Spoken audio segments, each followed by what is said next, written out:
খুতবার সময় যখন তিনি দাঁড়িয়ে আরবিতে খুতবা দিবেন, ওই সময় আপনার নামাজ পড়া নিষেধ, ওই সময় আপনার কোরআনুল কারীম তেলাওয়াত করা নিষেধ।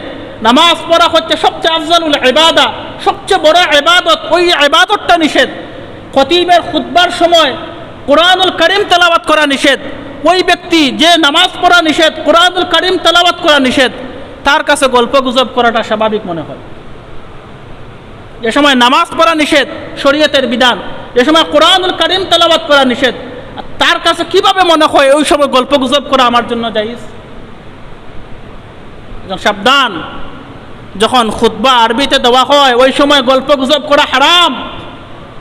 এমনকি শরীয়তের নিষেধ এভাবে কোনো ব্যক্তি যদি গল্প গুজব করে তাকে ইশারার মাধ্যমে নিষেধ করাটাও হারাম।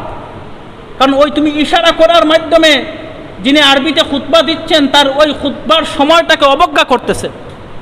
কিন্তু দেখা